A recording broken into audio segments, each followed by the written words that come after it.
오늘 정말 걱정을 했습니다. 이렇게 엄청난 예기치 않은 일종의 그 컨틴전시, 영어로 돌발 변수라고 얘기하나요? 뭐 여기다 경영자분들이니까 이렇게 조직을 운영하다 보면 끊임없는 돌발 변수가 생기죠. 예상치 못한 그 상황 속에서 어떻게 그 상황을 해결하고 이겨내느냐. 오늘 주제가 그겁니다. 일명 그 회복력이라고 하는, 그러니까 국가가 국난에 처했을 때, 또 코로나가 왔을 때 그 위기를 극복할 수 있는 일종의 그 리질리언스, 영어로 회복력인데, 그 회복력이야말로 오늘 말씀드리고 싶은 중용이라는 책에서 얘기하는 중용의 굉장히 중요한 비밀이 바로 그 회복력에 있습니다. 근데 오늘 걱정한 것과는 다르게 역시 우리 인천 포럼에 굉장한 그 회복력이 있네요. 코로나 때도 정말 끊임없이 모였던 그 에너지. 그래서 오늘 저는 영광스럽게도 제가 인천하고는 고향 같은 곳입니다. 제가 부평의 일신동이라고 아시나요? 거기 주공아파트에서 처음 살았고, 물론 고향은 저 충청도 괴산이었는데, 그러다가 제가 부천 상동으로 가서 또 한 10년 살고, 이 동네를 제가 너무 잘 압니다.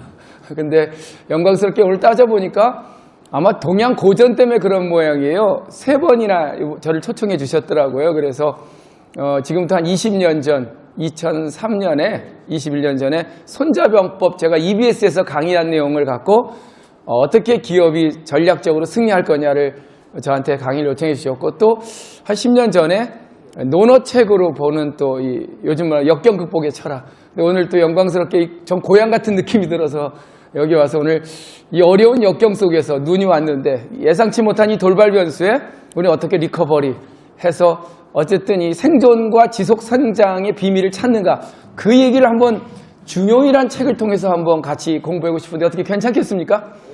네. 뭐 아니면 바로 다른 걸로 돌릴 수도 있습니다. 뭐 인생이라는 게 꼭 기대대로 되나요? 예정대로 되는 건 하나도 없습니다. 그때그때마다 가장 타임리하게, 그 시시적절하게 거기서 답을 찾아낼 수 있는 용기, 그게 이제 중용적 삶에 굉장히 중요한 회복력의 비밀이라는 생각이 듭니다. 뭐 골프, 아까 우리 전문위원도 계셨는데 골프 치다 보면 벙커에 빠질 때도 있고요. 또 오비 날 때도 있고. 근데 가만히 보면 골프 실력은 그때 이제 변별력이 생기는 것 같아요. 무너진 그 균형, 또 아니면 오버하거나 모자라거나 치우치거나 기울어진, 그때 어떻게 빨리 멘탈의 근력을 이렇게 잃지 않고 다시 회복하느냐. 이거 굉장히 중요한 중용의 비밀입니다. 그래서 중용이라는 단어를 자주 쓰시긴 하죠. 어떨 때 자주 씁니까? 근데 가끔 중용을 잘못 이해해서 가운데 중자니까 이것도 아니고 저것도 아니고 중간에 있는 걸 중용이라고 생각하시는 분이 많아요.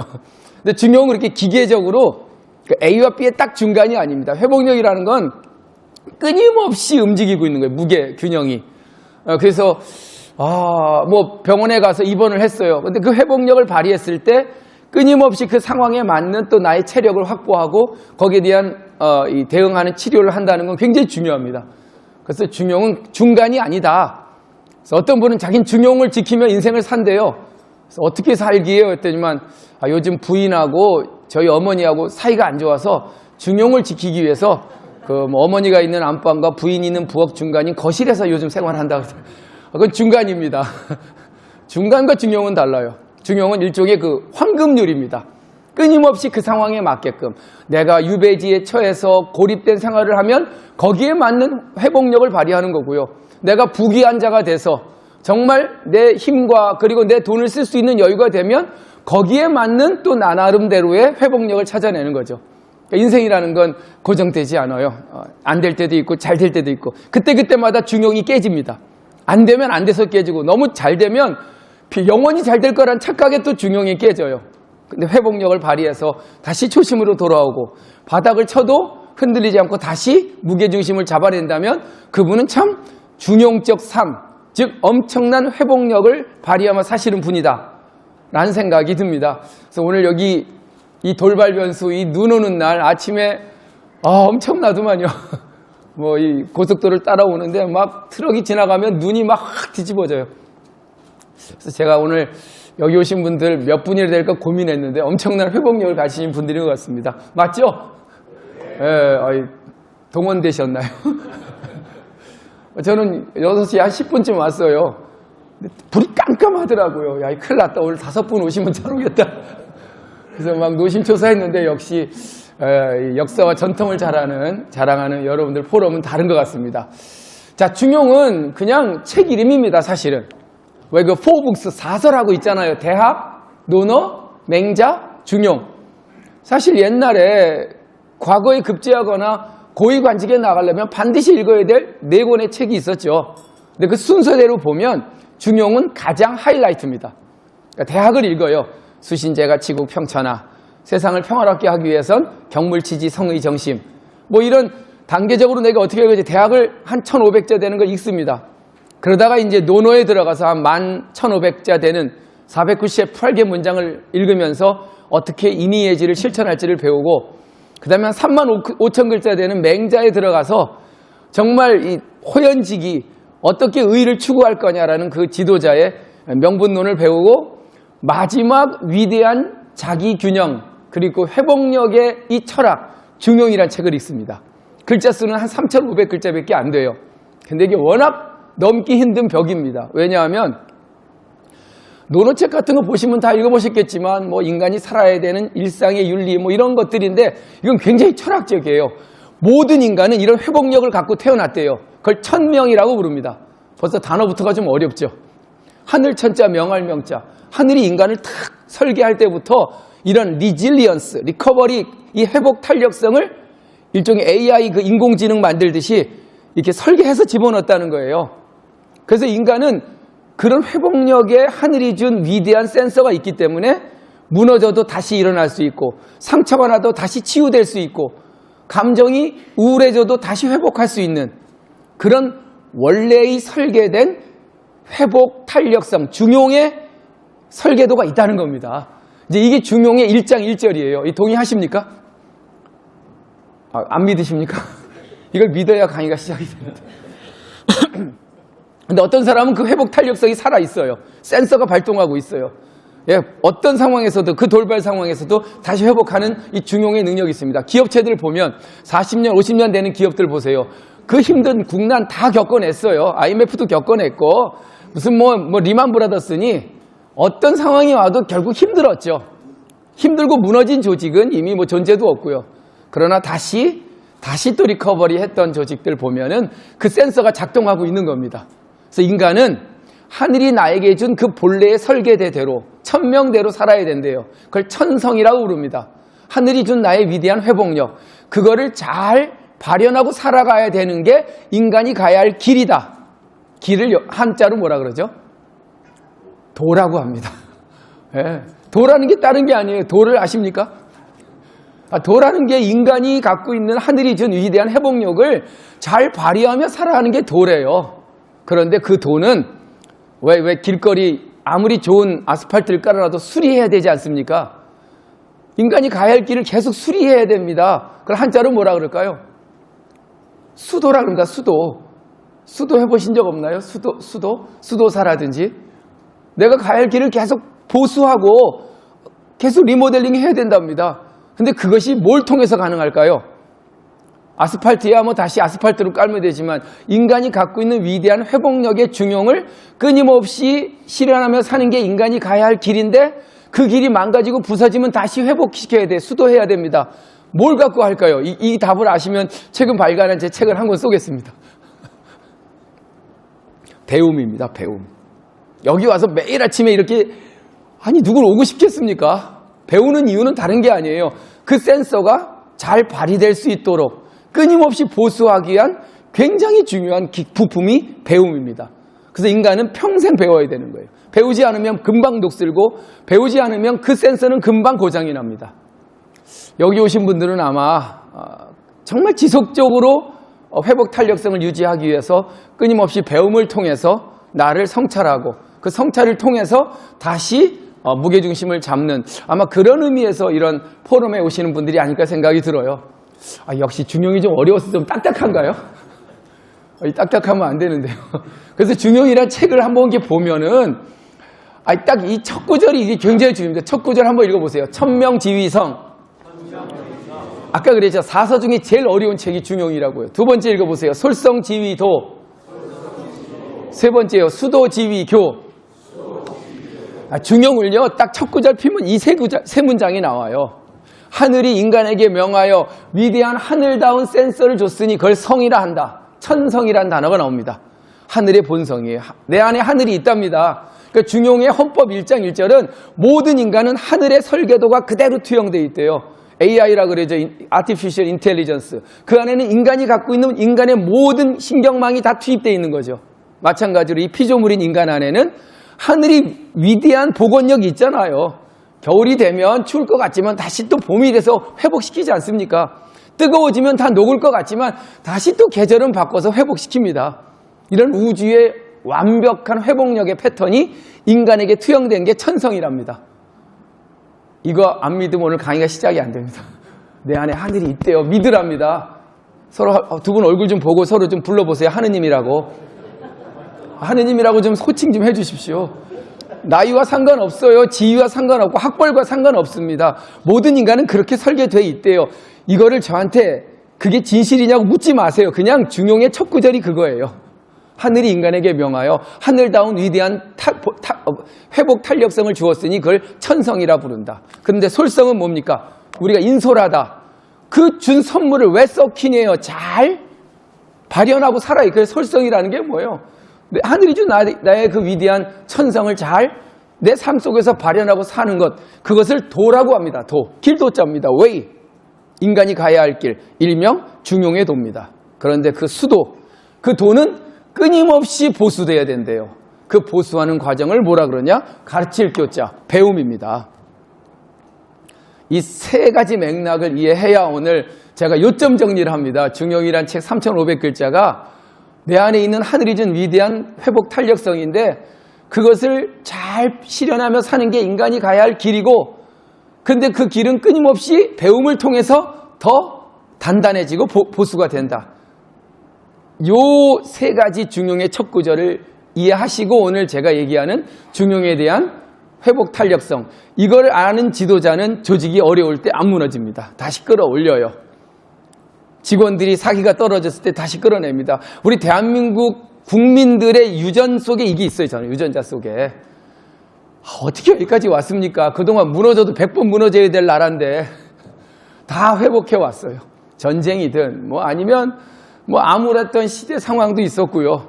그리고 엄청난 경제 위기, 정말 한두 가지가 아니죠. 코로나 다 겪어내고 위기 하지만 그래도 우리 대한민국의 인문학적 유전자는 뭘까? 바로 이겁니다. 중용이 있는 거예요. 뭐란 말이죠. 이 골프에서 벙커에 들어가도 회복할 수 있는 능력들 다 갖고 계시죠. 일명 이 중용에 갖고 있는 이 회복 탄력성. 저 그래서 중용에서 얘기하는 그 회복 탄력성을 오늘 한 6가지 종류로 정리를 해보겠습니다. 첫 번째는 감정의 회복 탄력성입니다. 이거를 중화라고 합니다. 중화, 이건 중용에 나오는 단어예요. 중화 혹시 아십니까? 중화라는 뜻 들어보셨나요? 예? 중화 요리는 아닙니다. 중이라는 건 가운데 중자죠. 화라는 건 뭐예요? 하모니어스 하다는 거예요. 이 중화라는 단어는 어디 가서 볼 수 있냐면요. 덕수궁에 들어가면 거기 왕이 앉았던 정전 이름이 중화전입니다.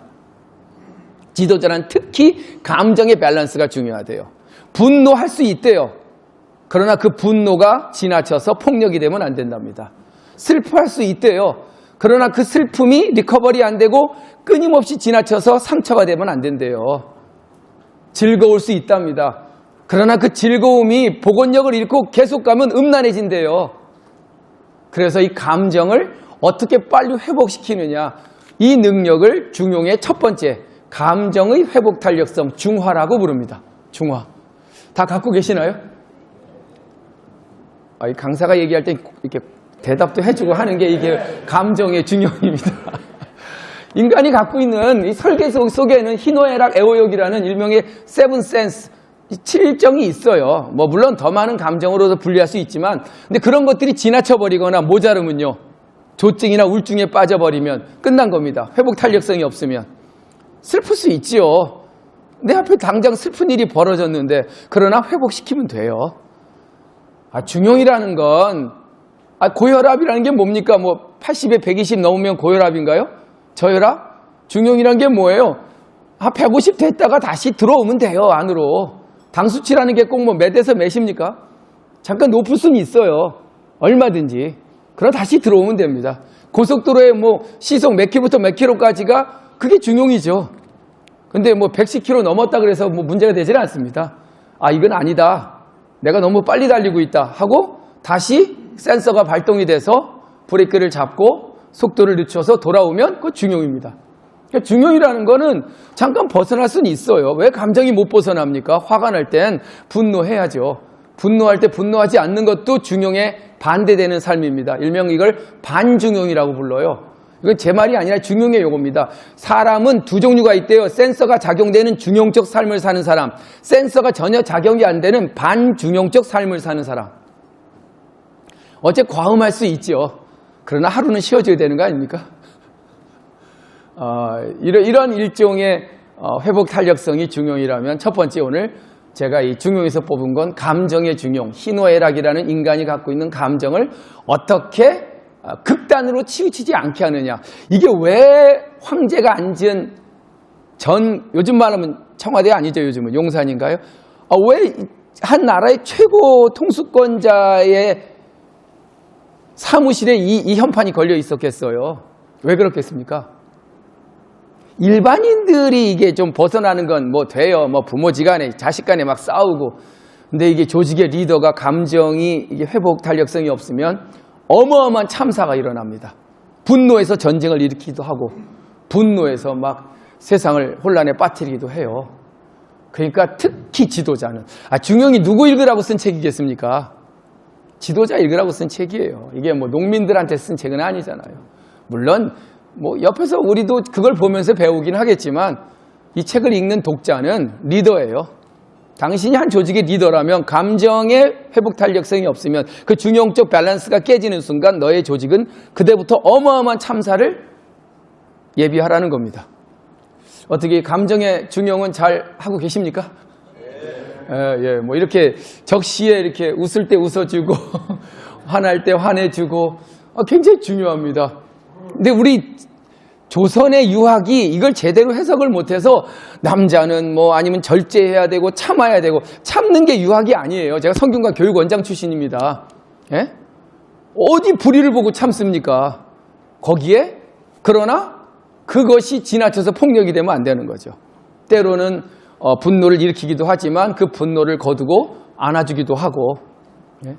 참 손흥민 선수가 그 이강인 선수하고 찍은 사진 보면서 회복 탄력성이 있어요.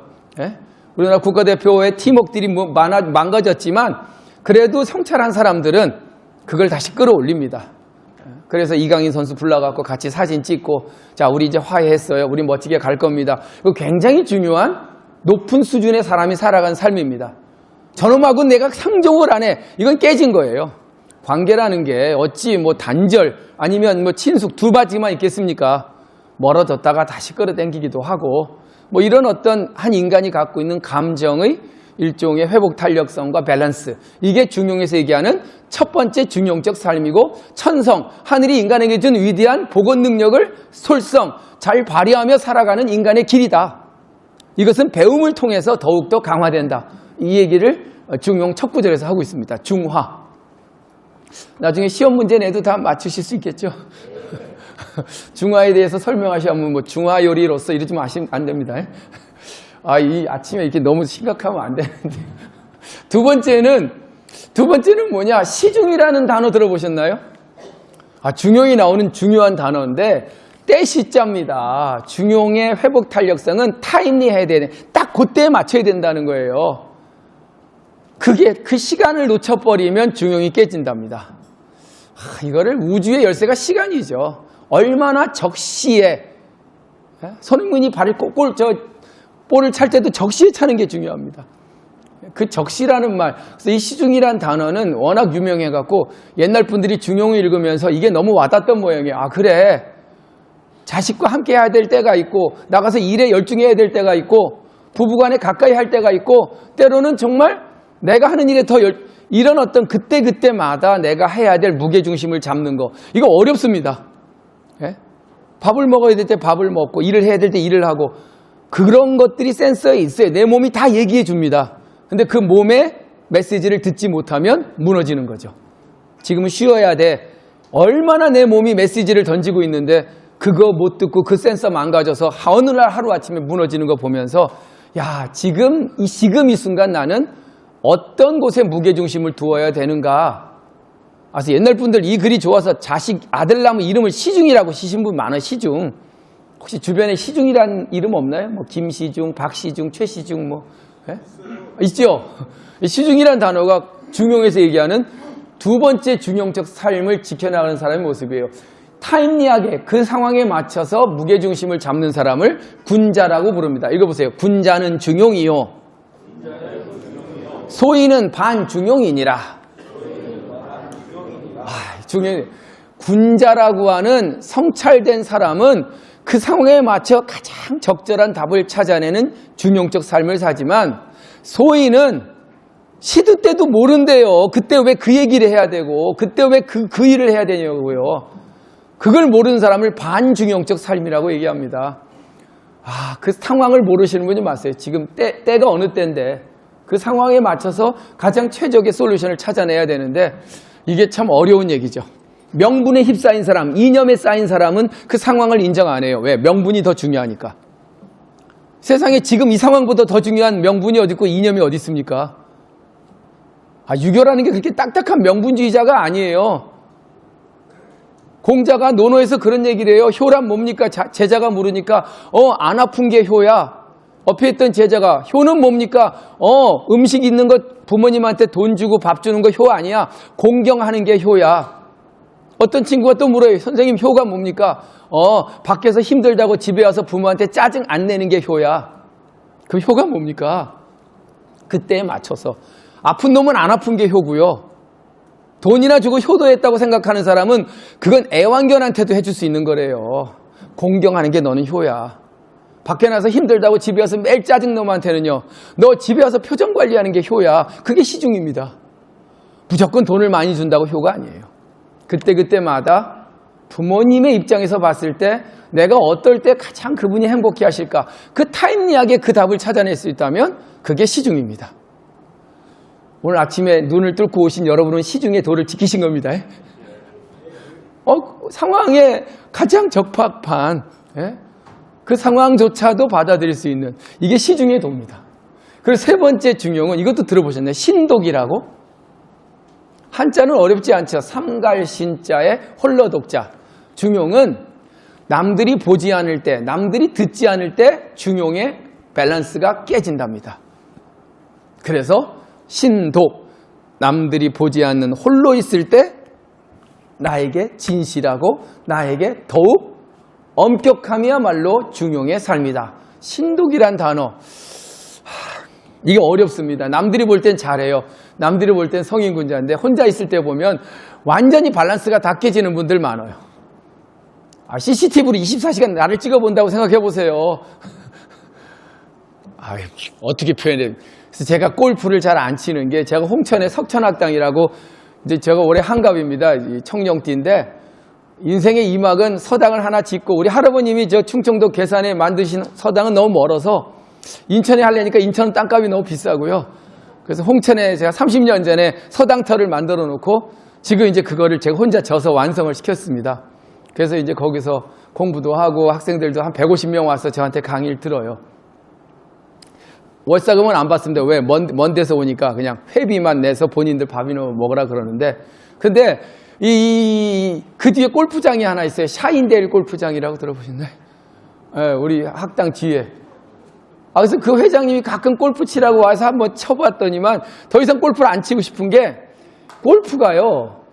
혼자 있을 때 이게 나를 속이는 경우가 많더라고요. 남들이 안 볼 때 제가 볼을 차고 다니더라고요. 이렇게. 그리고 분명히 수풀에는 타이틀리스트가 들어갔는데 나올 땐 갤러웨이가 돼갖고 나오는 경우도 이렇게 살면 안 되겠다. 이게 골프가 잘못하면 사람이 자기를 속이는 운동이 되겠다. 정말 맛있는 인천에 맛있는 맛집들 많죠. 가보면 나를 속이지 않는 주방장이 있는 거예요.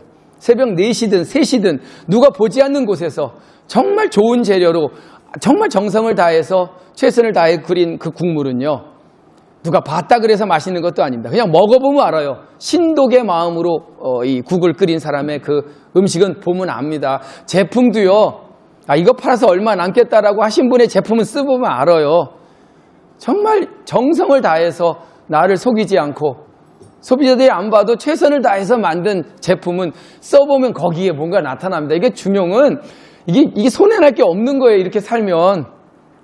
조직이 지속 생장의 원인이 이거래요. 이게 남들을 보지 않을 때 속이지 않는 것이야말로 성어 중이면 형어해라. 보이지 않는 곳에서 성실하면 형, 드러날 형자입니다. 이게 드러난대요. 딱 보면 안 되는데요. 예? 그래서 이 중용이 그냥 관념 철학이 아니에요. 한 조직을 이끄는 리더가 얼마나 감정의 회복성을 가져야 되며 얼마나 그 상황에 최적의 솔루션을 낼 수 있는 용기를 가져야 하며 얼마나 보이지 않는 곳에서 정말 나의 정성을 온전히 다할 수 있는 신독의 삶을 살아야 되는가. 이런 것들이 중용에서 얘기하는 굉장히 중요한 지속 생장의 비결입니다. 안 회장님, 저 오늘 끝까지 막 많이 해도 된다 그랬죠? 아까 항상 저를 응원해주고 안 회장님이 그랬어요. 오늘 그냥 시간에 구애받지 말고 하고 싶은 만큼 하라고. 근데 좀 재밌게 하고 싶은데 제가 중용은 사실 다른 데 가서 강의를 잘로 안 해요. 왜냐하면 다 손자병법 강의를 해달래 해서 그거 하면 재밌죠. 막 전쟁터 얘기고 삼국지나고 하는데 이건 너무 철학적이에요. 한 인간에게 요구되는 굉장히 높은 수준의 삶의 방식이라 이걸 제가 어떻게 설명했지 굉장히 힘듭니다. 그래서 좀 질문 좀 해주시면 좀 같이 풀어가면서 했으면 좋겠는데요. 네? 어떻게 이제 느낌이 좀 오시나요? 네, 좋아요. 좋습니다. 한번 가보죠. 다 하고 일단 질문을 받아올게요. 그래서 신독은 그냥 옛날에 선비는 남들이 보지 않는 그게 아니에요. 내 안에 있는 위대한 하늘이 설계한 그 방식대로 사는 겁니다. 신독을 뭐라고 얘기인지 아세요? 신독은 계신호 기소 부도하고 남들이 보지 않는 곳에서 더욱더 경계하고 삼가고 공구호 기소 불문하며 남들이 듣지 않는 곳에서 더욱더 두려워하며 막혀놓우 막현홈이라 은미한 것보다 더 잘 드러나는 것이 없고 미세한 것보다도 더 절 확연한 것이 없나니 그러므로 군자는 신기독이 아니라 그러므로 수준 높은 군자의 삶은 늘 남들이 보지 않는 홀로 있을 때를 더욱더 삼가야 한다.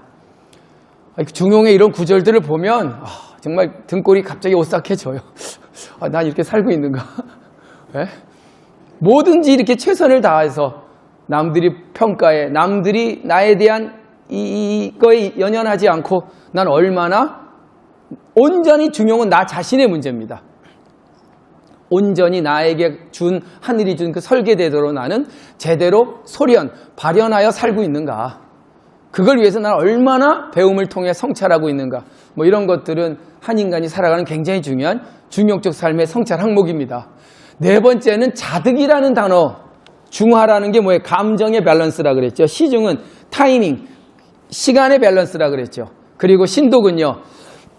나에게 진실한 정직의 중용이라 그랬죠.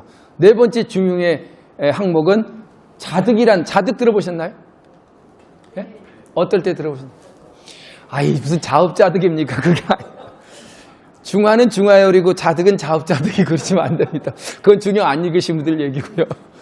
자득이라는 단어를 참 좋아요. 스스로 자자의 얻을 득자. 중용이는 이 회복 탄력성은 어떤 상황에 처하든 거기서 스스로 그 상황에 맞는 가장 최적의 솔루션을 obtain, 찾아낸다는 게 자득입니다.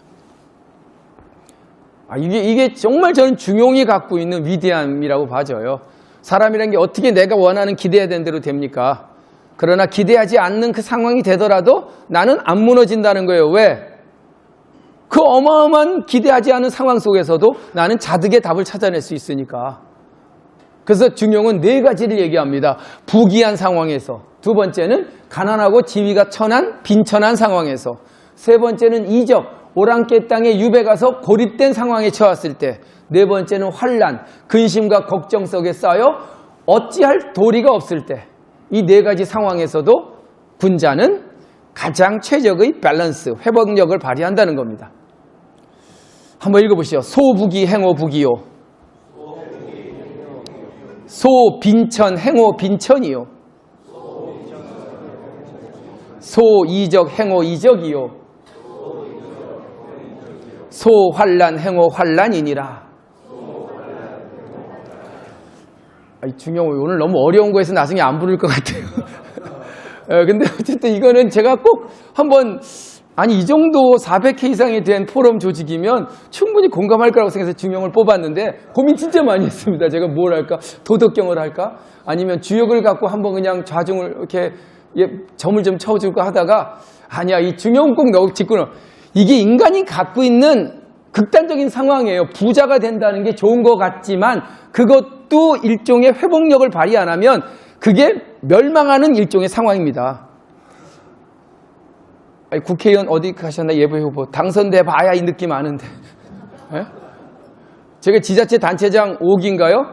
300 몇 명 모아놓고 어디에 쌍방울 리조트 무주에서 특강하면서 이 얘기를 했죠. 여러분들이 인생에서 가장 성공했다고 생각하지만 지금이 가장 큰 균형이 깨지는 상황을 맞이했다. 축하 부부 모임에서 제가 좀 심한 말을 했죠. 지금부터 여러분들은 위기 상황이다. 여기서 여러분들이 만나서는 안 될 사람 만나고 해서는 안 될 짓 하고 받아서는 안 될 거 받는 순간 여러분들은 거기서 나락이다. 예? 아주 구체적으로 했어요. 민선 4기 단체장 중에 감옥 가거나 수사받은 사람 99명. 그 뒤로 안 부르더라고요. 축하 자리에 와서 꼭 그런 얘기 하냐고. 내가 원하는 목표를 도달했을 때가 중용이 깨지기 가장 쉬운 상황입니다. 예? 그러니까 권력을 잡거나 내가 원하는 목표를 달성하거나 부자가 되면 그때부터는 조심해야 돼요. 반대로 빈천이 뭡니까? 내가 갖고 있는 돈을 잃거나 지위가 천해졌어요. 사실 이때는 그래도 견딜만 해요. 국회의원 하다가 떨어졌어요. 갑자기 사업이 망해서 돈이 없어요. 다시 리커버리 하면 돼요. 그거는. 이건 쉽습니다. 중형적 삶으로 회복하는 게. 근데 부귀가 더 어려워요. 안 그런가요? 부귀한 자가 돼야 이 느낌 아는데. 이적이 뭡니까? 이적. 다산이 강진에 18년간 유배를 가고 추서가 대정에 8년 7개월 동안 유배를 갔어요. 그때 대부분들 다 무너지죠. 그때도 또한 회복력을 발휘하는 것. 환란은요, 암에 걸려서 암병동에 누워보신 적 있나요? 정말 두려움과 공포 속에서 잠을 못 이룰 때도 그 소라는 게 뭐예요? 그 상황에 처했을 때 바탕소자. 거기에 가장 적합한 자득의 답을 찾아내겠다. 부귀한 자가 되면 부귀한 자로서 멋진 밸런스를 찾아내면 돼요. 불쌍한 자와 함께하고 배려하고 내가 가진 걸 나눌 수 있다면 그건 회복력이 된 겁니다. 가난했다고요? 가난하면 가난한 자에 맞게끔 살면 되는 거죠. 왜 거기서 내 인생은 끝났다? 그거 자체가 이제 밸런스가 깨진 거죠. 제가 아침마당에 꽤 많이 나가요. 아침마당 목요 특강에 한 6번 정도를 나갔어요. 고전이 좋은 게 특별한 이유가 없이도 고전으로 얘기하면 다 해석이 된대요. 근데 아침마당 나가서 이 얘기를 했더니만 다들 아주 오래된 얘기인데 1,000원 갖고도 행복할 수 있다. 방법이 뭐냐? 그래서 1,000원 갖고 천국 가는 그때 그랬어요. 김밥 천국이라고 들어보셨냐고. 지금은 1,000원 갖고 안 되지만 8,000원이 있으면 8,000원에 맞는 밥을 사 먹으면 되고요. 1,000원밖에 없으면 1,000원에 맞는 음식을 사 먹으면 돼요. 이게 회복력입니다. 나는 왜 이거밖에 안 됐지? 나는 이 정도니까 최고야. 이거 자체가 이미 회복력이 깨진 겁니다. 이적의 땅에서 고립되면 오랑캐의 상황에 맞게끔 오랑캐라는 게 사실은 비문명권이죠. 근데 꼭 서울 중심에만 살아야 인생인가요? 시골 농촌에 가서 저도 홍천에 주로 거주를 하고 있지만 거기서 가장 이번 토요일 날은 또 척사대회가 있습니다. 우리 3반 반원들 모여갖고 윷놀이 해요. 거기에 맞춰서 또 재밌게 살면 되는 거고요. 환란 어렵나요? 코로나가 나에게 닥치고 갑자기 병이 걸려서 병원에 입원하고 감옥에도 들어가 보신 적 없나요? 슬기로운 깜빵 생활이라고 들어보셨나요? 감방에 들어가면 인생이 끝난 건가요? 거기서 오히려 사마천은 감방에서 55만 자의 사기를 쓰고 신용복 교수님은 새로운 고전을 공부하고 만델라는 거기서 또 새로운 꿈을 세웠죠. 그러니까 인간이라는 게 부귀든 빈천이든 이적이든 환란이든 오란 말이죠. 자득. 어떤 곳에서도 나는 하늘이 준 위대한 천성을 발휘해서 스스로 거기에 가장 합당한 답을 찾아내겠다. 제상이하여 불능하하며 윗자리에 있을 때는 아랫자리를 능멸하지 않을 것이며 제하의 불언상이라 아랫자리에 있을 때는 윗사람을 끌어내리지 않을 것이며 불언천 불우인이라 내가 지금 이 상황에서 하늘을 원망하거나 남을 탓하지 않겠으니 거의 사명이라. 내가 처음 이 상황에서 가장 최적의 답을 찾아 살아가겠다. 이 중용의 구절입니다. 이렇게 사는 중용적 삶을 사는 사람한테 인생의 바닥이 어디 있고 인생의 교만함이 어디 있겠습니까? 항상 리커버리가 되는데요. 지금 상황에 최선을 다하는 삶, 이걸 자득이라고 이해합니다. 자득. 거의 사명. 이 거의라는 말은 자득을 얘기할 때 거할 것자 평범할 이자, 평범한 지금의 상황에서 기다릴 사자 웨이트, 명, 나에게 다가오는 운명을 기다리겠다. 참 제가 좋아하는 말입니다. 거의 사명. 그래서 어떤 분은 자기 이름을 백거이라고 호를 줘서, 백거이라고 옛날 그 유명한 시인이 있습니다.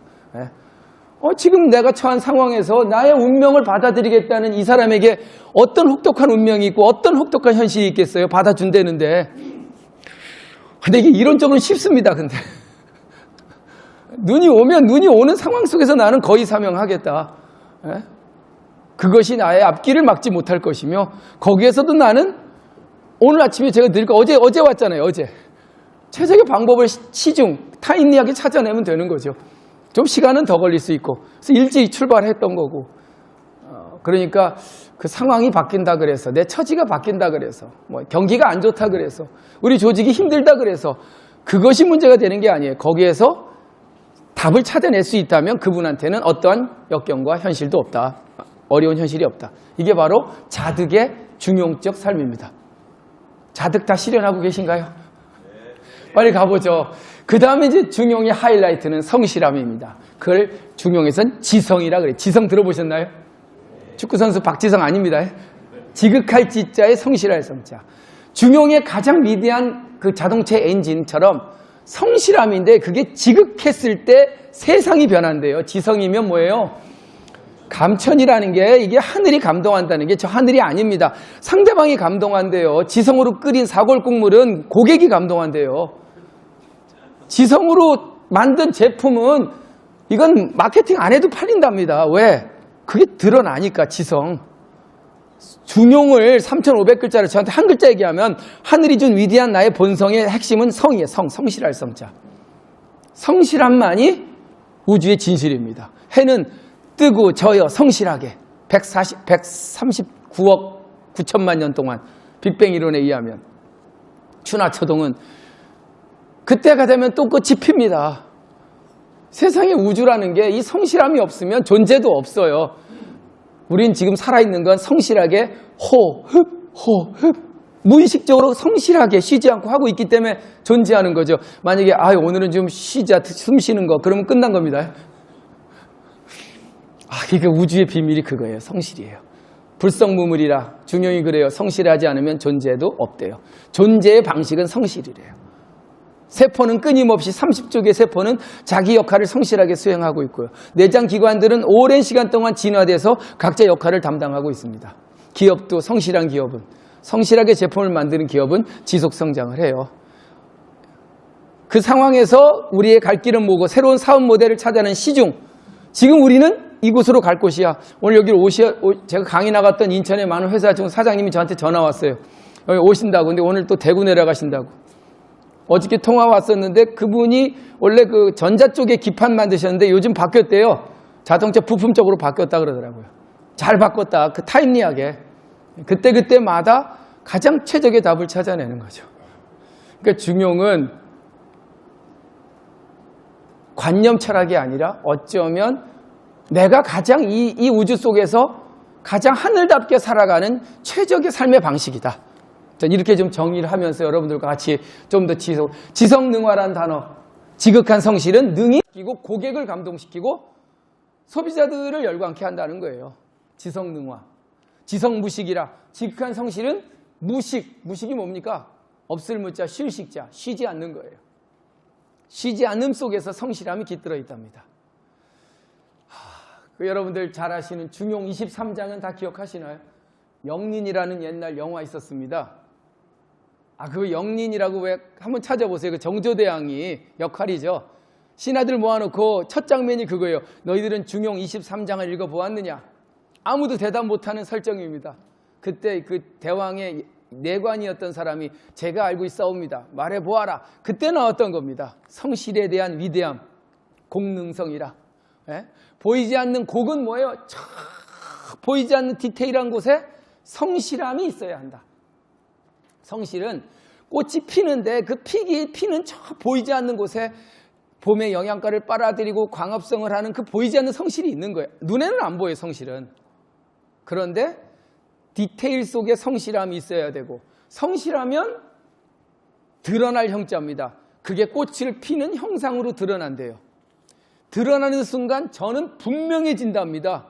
분명해지면 일명 그 영어로 아우라라 그럽니다. 빛이 확 트기 시작합니다. 밝아지면 가슴이 확 뛰기 시작해요. 가슴이 뛰기 시작하면 변화가 일어나고, 변화가 일어나면 세상 사람들이 동화됩니다. 천하지성이야 위능하라. 오직 천하의 지극한 성실만이 세상을 변화시키는 힘이다. 이 중용 23장은 너무나 유명한 구설입니다. 저거 이제 한번 경영학과 교수님, 마케팅 하시는 분들 모아놓고 마케팅 학회에서 이 얘기를 했어요. 명품의 기원은 뭐냐? 왜 명품이란 게 뭡니까? 몇 천만 원 주고 사는 그 무슨 백이 있잖아요. 그 백의 비밀은 뭐예요? 보이지 않는 곳에서 한 땀 한 땀 성실함이 있었던 거죠. 장인이. 누가 보든 안 보든 신독의 마음으로 좋은 재료를 갖고 정말 정성껏 무두질해서 보이지 않는 내면에 그 한 땀 한 땀 제대로 된 그 마감을 한 게 명품이죠. 근데 그게 안 보일 것 같지만 걱정하지 마세요. 이거 내가 하는 걸 누가 안 알아주면 중용 걱정하지 말래요. 그냥 그건 샤넬백 보면 바깥에 아우라가 안 뜹니까? 드러난대요. 이게 걱정하지 말랍니다. 얼굴빛 보면 알아요. 이분이 무슨 생각하고 있는지. 세상은요, 드러난 곳 안에 디테일이 있어요. 그 안에. 드러나는 순간 저라는 건 뭐예요? 아주 또렷할 저자입니다. 우리 저명 인사할 때 또렷해진대요. 그러니까 드러나는 거로 끝난 게 아니라 아주 선명해지고, 선명해지면 명이라는 건 뭐예요? 밝을 명자. 이걸 제가 아우라라고 해석했어요. 명품엔 아우라가 있습니다. 네? 디테일한 디자인을 잘 설계한 자동차는요, 겉에서 보면 뭔가 이게 빛이 나요. 성찰하며 중용적 삶을 사신 분은 딱 보면 벌써 빛이 아우라가 뜹니다. 그런데 그 빛은 감동이 일어나요. 소비자들이 그걸 보고 가슴이 뜁니다. 변은 뭐예요? 구매가 변하죠. 나 이걸 사야겠다라는 마음의 변화가 일어나. 변화가 되면 동화돼요. 동화는 거예요. 충성 고객이 되는 겁니다. 그러니까 그 원저집에 왜 그 음식을 먹으러 갈까? 거기서 감동되는 게 뭐가 있는 거예요. 뭔지 모르겠어요. 그게. 똑같은 재료 쓰고 레시피인데 왜 그 음식점에 가면 뭔가 다르는 거기에 이제 성실이라는 그 누군가의 마음이 그 안에 들어가 있는 거죠. 이건 뭐 서양에서 얘기하는 사이언스로 해석이 잘 안 되는 건데 해석하려면 할 수 있겠죠. 그러나 그 보이지 않는 저 너머의 세계에 그 배어있는 그걸 만든 사람의 마음, 자세, 또 고객을 위한 배려들 이런 것들이 다 투영이 돼서 딱 먹으면 느낌이 다르고 빛이 달라 보이는 일명 때깔이 달라지는 그게 바로 이 지성의 중용입니다. 지극한 성실은 세상을 변화시키고 그리고 세상을 감동시킨다. 그런데 이 중용은 6번째입니다. 지금까지 다 기억하시나요? 첫 번째 뭐였습니까? 감정의 중용. 중화였죠. 그리고 시중, 그 다음에 신독, 그리고요 자득, 지성. 이런 단어들은 중용적 단어들이에요. 중용이라는 책에서 굉장히 강조하는 단어들입니다. 기천이라는 단어가 전 꼭 기천. 몸기자의 일천천자. 중용은 노력해야 됩니다. 노력하지 않고 어떻게 감정의 밸런스가 만들어질 것이고 노력하지 않고 어떻게 그 상황에 가장 적합한 자득을 찾아낼 거고 노력하지 않고 어떻게 남들이 보지 않는 곳에서 나에게 성실할 수 있겠습니까? 그 노력을 5가지 노력이래요. 일단은 아까 그랬죠. 수도지위교훈이라 배움을 통해서 내 중용의 길은 끊임없이 보수돼야 된다. 그걸 첫 번째 박학이라고 이해합니다. 박학. 뭔 뜻입니까? 스타디, 배우되 와이들리하게 배우라는 거예요. 배움이 내가 뭐 전기 전공이라고 전기만 배워요? 답이 안 나와요. 요즘은 그 바깥의 것의 외연을 넓히지 않으면 문제를 정확히 이해도 못 하더라고요. 우리가 왜 인문학을 공부하고 예술사를 공부하고 역사를 공부합니까? 지금의 내 답을 찾기 위한 일종의 굉장히 넓은 지식적 탐구죠. 겨울에 김장철에 김장떡 묻어보셨나요? 30cm 지름의 김장떡을 묻으려면 30cm 정확히 자루재서 파면 들어가던가요? 안 들어가요. 한 50cm는 넓게 파야 됩니다. 그래야 탁 안착이 돼요. 그래서 배움은 넓어야 된대. 이걸 박학이라고. 중용에서 그래요. 그러니까 중용은 넓게 배워야 된대요. 그러니까 이 포럼에서 끊임없이 다양한 배움들을 여러분들이 배우고 계시잖아요.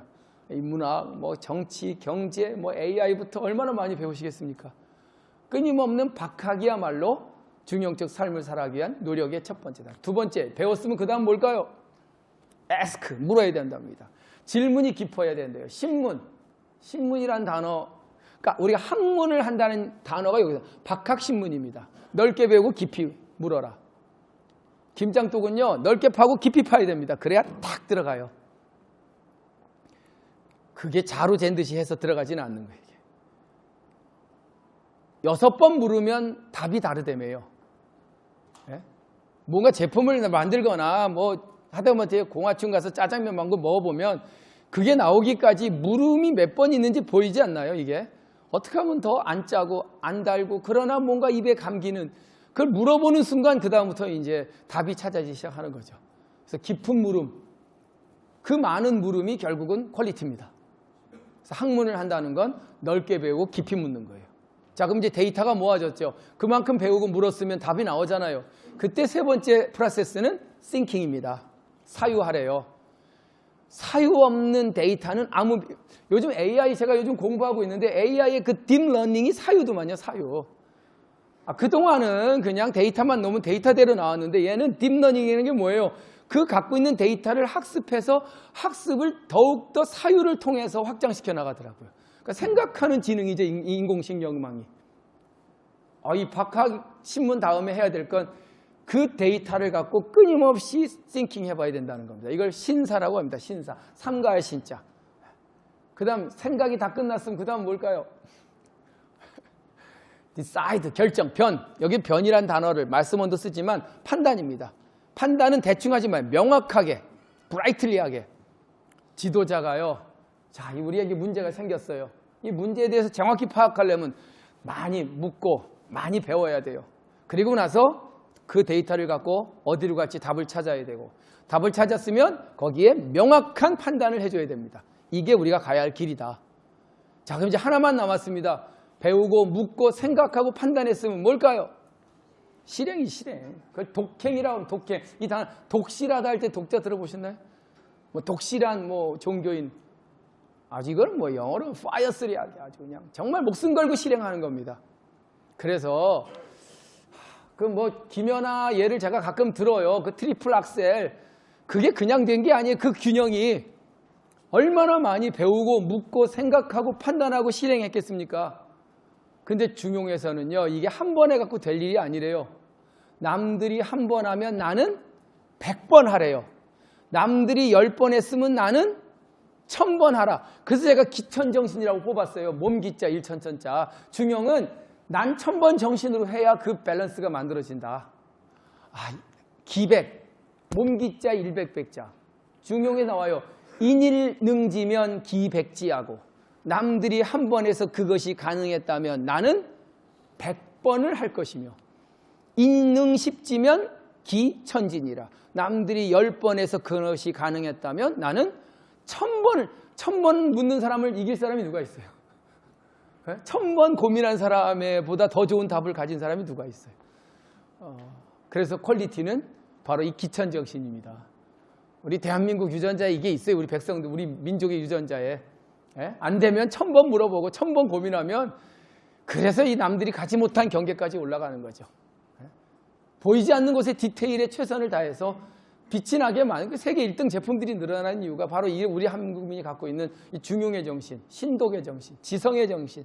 남들이 보지 않는 곳에서 그 상황에 가장 적합한 시중과 자득의 답을 찾아내고 거기서 기천정신으로 답을 찾아내는 게 바로 우리 대한민국의 인문학적 유전자다 라는 얘기를 좀 하고 싶습니다. 어떻게 기천정신은 다 동의하시죠? 네. 기천정신 한번 오늘 조직에 가셔갖고요. 이 중용의 제가 말씀드린 이 6가지를 좀 한번 정리를 좀 해서 야, 이 어려운 난세 우리가 살아남으려면 어떻게 살아남아야 되냐? 남들이 보지 않는 곳에서 우리 최선을 다하자. 예? 지금 우리한테 가장 시급한 것에서 답을 찾자. 예? 그리고 남들이 10번 할 때 나는 1000번 한다는 마음으로 남들과 다른 경지로 한번 가보자. 뭐 이런 얘기를 좀 나눌 수 있는 그런 오늘 하루가 좀 되기를 바라겠습니다. 중용, 마지막 중용엔 그런 얘기가 나와요. 그럼 중용처럼 산다는 건 뭐라 그랬죠? 예, 하늘이 준 위대한 천성의 설계도를 내 삶에서 발현시키고 사는 거라 그랬죠. 근데 그 중용적 삶이라는 것은 균형입니다. 무너졌을 때 다시 회복할 수 있는 회복 능력이 중용이에요. 그런데 이 중용적 삶을 산다는 것은 나의 문제지 타인의 문제가 아니라는 거예요. 그래서 이러한 삶을 통해서 살아갔을 때 좋은 상황도 있고 기대하지 않는 상황이 나올 수도 있어요. 그러나 마지막 결론은 어떻게 하죠? 이렇게 신독, 기천, 자득, 중화, 시중 다 살았는데 결과가 별로 안 좋은 경우도 있지 않을까요? 그럴 땐 어떻게 해야 됩니까? 아이씨, 말짱 헛거네. 뭐 이렇게 살아 대충 살지. 근데 중용은 그래도 후회하지 않는 게 중용이래요. 왜? 그건 나에 대한 최선을 다한 거지. 내가 최선을 다해서 뭔가를 했는데 고객이 안 알아주는 건 그건 또 다른 뭔가 있는 거예요. 그건 어쩔 수 없는 거예요. 억지로 이런 얘기를 해요. 색은행계. 은밀하는 것을 수색해서 괴상한 짓거리를 행하고 기세도명, 세상을 속이고 명예의 이름을 도둑질해서 내가 성공을 바라지는 않겠다는 거예요. 대부분 이상한 짓거리를 하죠. 그래야 주목을 받으니까. 세상을 속이고 명예를 도둑질하고 그래서 자기의 본질을 속이고 하는 것이 성공한다고 생각하는데 공자가 그래요. 그럼에도 불구하고 나는 그런 짓거리를 하며 살지는 않겠다. 그러니까 참 중용이라는 게 결국 자기의 삶의 방식이라는 겁니다. 오늘 제가 이 시가 좋아서 한번 같이 읽어보고 오늘 중용에 대한 좀 시간이 많지 않아서 이렇게 좀 정리하게 같이 한번 크게 읽어보시죠. 시작! 누구도 산정에 오래 머물 수는 없다. 골짜기에 오래 있을 수는 없다. 삶은 최고와 최악의 순간들을 지나 유장한 능선을 오르내리며 가는 것. 절정의 시간은 짧다. 천국의 기쁨도 짧다. 긴 호흡으로 보면 어려울 때도 순간인 것을 돌아보면 좋은 게 좋은 것이 아니고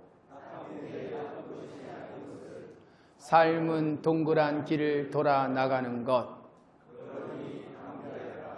어떤 경우에도 너 자신을 잃지 마라.